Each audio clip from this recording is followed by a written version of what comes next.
Assalamualaikum warahmatullahi wabarakatuh. Perkenalkan, kami dari kelompok 7 akan mempresentasikan hasil kerja kami yang berjudul Penilaian Acuan Patokan dan Penilaian Acuan Norma. Di sini, saya akan memperkenalkan nama-nama anggota dari kelompok kami. Yang pertama ada saya sendiri, Akbar Rizky Adianto dengan NIM 19020134089. Yang kedua, ada S. Chandra Anggraini dengan NIM 19020134048. Dan yang ketiga, ada Nabila Sinta Amalia dengan NIM 19020134079. Dan yang keempat, ada Rian Hidayat dengan NIM 19020134056. Selanjutnya ada Siti Mesaroh dengan NIM 19020134046. Dan yang terakhir ada Septianti Abdinityas dengan NIM 15020134105. Baik, untuk selanjutnya, saya akan menyebutkan poin-poin apa saja yang akan saya dan teman-teman saya kelompok 7 presentasikan pada kesempatan kali ini. Ada 3 poin yang akan kita bahas. Untuk poin yang pertama, yaitu pengertian penilaian acuan patokan. Kemudian dilanjut dengan poin yang kedua, yaitu pengertian penilaian acuan norma. Kemudian yang terakhir yang akan kita bahas yaitu mengenai teknik pengolahan dalam penilaian acuan patokan dan penilaian acuan norma. Untuk selanjutnya, saya akan menjelaskan mengenai latar belakang dari penilaian acuan patokan dan penilaian acuan norma. Tidak jauh dari mata kuliah evaluasi belajar yang telah kita pelajari beberapa minggu ini, tujuan dari evaluasi belajar yaitu untuk membuktikan keberhasilan peserta didik dalam memahami dan juga menyerap materi yang telah disampaikan oleh guru. Salah satu bentuk akhir dari evaluasi ini yaitu diperolehnya nilai atau penilaian yang berbentuk simbol angka dan juga huruf. Nilai angka ataupun huruf yang telah didapat oleh peserta didik itu umumnya adalah merupakan hasil tes yang diberikan oleh guru kepada siswa untuk mengetahui seberapa sih pengetahuan siswa mengenai materi tersebut. Dan untuk memperoleh atau untuk mengolah nilai-nilai awal menjadi nilai asli atau menjadi nilai akhir dapat dilakukan dengan mengacu pada kriteria atau patokan tertentu. Dan di dalam proses pengolahan nilai tersebut terdapat 2 penilaian. Yang pertama yaitu penilaian acuan patokan dan yang kedua yaitu penilaian acuan norma. Kedua penilaian ini dapat digunakan bergantung dengan kebutuhan guru terhadap peserta didiknya. Di sini saya akan menjelaskan slide yang kelima, yaitu tentang penilaian acuan patokan. Jadi, penilaian acuan patokan merupakan jenis penilaian yang membandingkan hasil pengukuran peserta didik dengan patokan batas lulus yang telah ditetapkan pendidik. Lembaga pendidikan yang membuat kriteria atau patokan penilaian berdasarkan persentase dengan skala nilai 0 sampai 100. Maka siswa yang memperoleh nilai atau skor 75 dipandang telah memiliki 75% penguasaan pengetahuan mengenai mapel yang bersangkutan. Kemudian, nilai-nilai ini ditransformasikan ke dalam nilai huruf dengan kriteria tertentu. Seperti contohnya, nilai-nilai 80 sampai 100 ditransformasikan menjadi nilai A. Nilai di bawah 80 ditransformasikan menjadi nilai B dan seterusnya. Selanjutnya, di sini saya akan menerangkan tentang bagaimana untuk pengolahan nilai dalam penilaian acuan patokan. Sebelum kita mengolah bagaimana cara untuk penilaian acuan patokan, pastinya akan ada langkah-langkah terlebih dahulu. Langkah-langkah tersebut ialah yang pertama, kita harus memasukkan skor. Yang kedua, mencari skor ideal. Skor yang dianggap ideal ialah skor yang di dalam capaiannya semua soal terjawab dengan sempurna. Yang ketiga, mencari rata-rata atau disebut dengan lambang huruf X. Ideal dengan rumus X sama dengan setengah X skor ideal. Selanjutnya, mencari simpanan baku dilambangkan dengan huruf S kecil. Ideal dengan rumus S ideal sama dengan 1/3 X kali X ideal. Selanjutnya, menyusun pedoman konversi.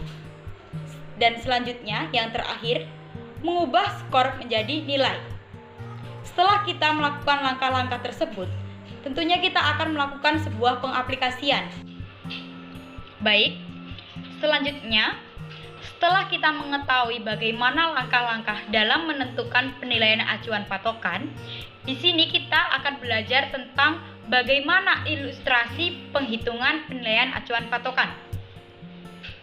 Pada suatu lembaga pendidikan menetapkan penilaian acuan patokan sebagai berikut. Di sini dicontohkan dalam suatu tabel. Tabel ini diisikan dalam 2 kolom.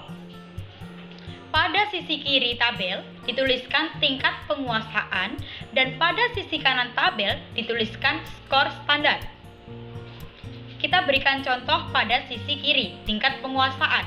Di sini dituliskan skor 90% sampai 100%. Maka skor standar yang akan didapatkan ialah A.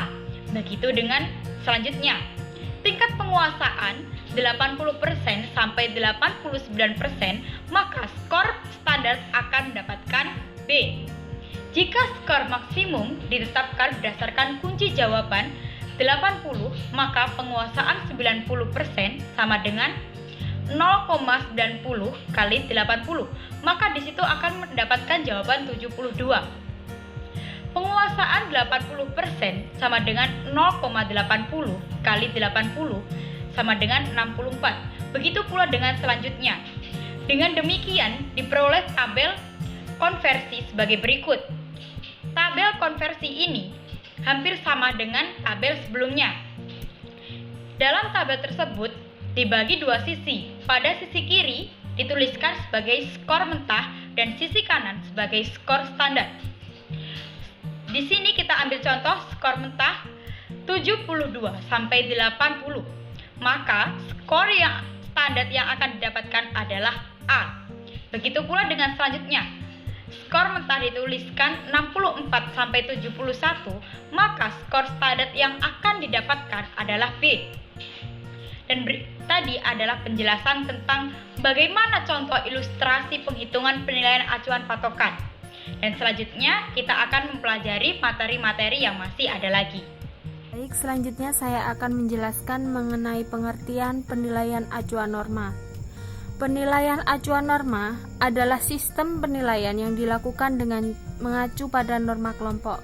Artinya, pengolahan dan pengumbahan skor mentah menjadi nilai dilakukan dengan mengacu pada norma atau kelompok, yaitu dengan cara membandingkan nilai seorang siswa dengan nilai kelompoknya. Jadi, dalam hal ini prestasi seluruh siswa dalam kelas atau kelompok dipakai sebagai dasar penilaian. Dalam hal ini, norma berarti kapasitas atau prestasi kelompok, sedangkan kelompok adalah semua siswa yang mengikuti tes tersebut. Baik, selanjutnya saya akan menerangkan langkah-langkah yang ditempuh untuk mengolah nilai dengan menggunakan penilaian acuan norma. Yang pertama, memberi skor mentah. Yang harus diperhatikan adalah bentuk-bentuk masing-masing bagian tes dan bobot masing-masing bagian tes. Yang kedua, mencari nilai rata-rata. Terdapat berbagai cara untuk melakukan perhitungan nilai rata-rata, yaitu perhitungan nilai rata-rata dengan jumlah peserta didik relatif kecil jumlahnya, dan perhitungan nilai rata-rata dengan jumlah peserta didik relatif banyak jumlahnya. Yang ketiga, mencari nilai simpangan baku. Untuk melakukan perhitungan simpangan baku dapat dilakukan dengan cara perhitungan simpangan baku untuk data tunggal, dan yang kedua, perhitungan simpangan baku untuk data kelompok. Kemudian, yang terakhir, menentukan pedoman konversi. Untuk menentukan pedoman konversi harus memperhatikan skala penilaian yang digunakan dan menghitung dan menetapkan tabel konversi nilai untuk menentukan besar kecilnya nilai yang diperoleh peserta didik. Akan menjelaskan mengenai contoh-contoh yang ada pada pengolahan nilai menggunakan penilaian acuan norma.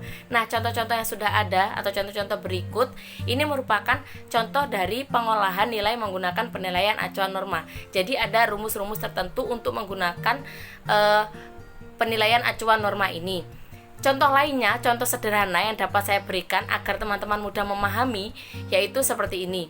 Misal, pada kelas IPA, nilai 80 itu baru bisa mendapatkan nilai A. Sedangkan pada kelas IPS nilai 60 saja itu sudah bisa mendapatkan nilai A. Nah, mengapa demikian? Sedangkan di kelas IPA 80A, di IPS kenapa 60 saja sudah A? Nah, karena ini nilai-nilai siswa tersebut dihubungkan dengan norma-norma pada kelompok kelas tersebut, atau nilainya dihubungkan dengan norma dengan siswa-siswa yang ada di kelasnya. Jadi, norma pada kelas IPA atau nilai-nilai dari kelas anak IPA ini sangat tinggi sekali.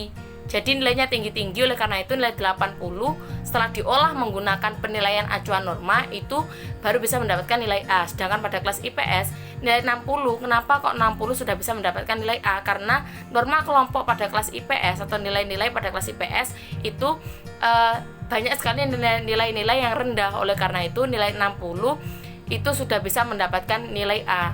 Jadi pengolahannya sebelum itu menggunakan pengolahan penilaian acuan norma. Jadi penilaian acuan norma ini tidak lebih pada ke penguasaan kemampuan peserta didik, tetapi lebih ke kedudukan siswa tersebut pada kelompok atau pada kelas tersebut, maupun kedudukan siswa tersebut ke kelas paralel, seperti itu.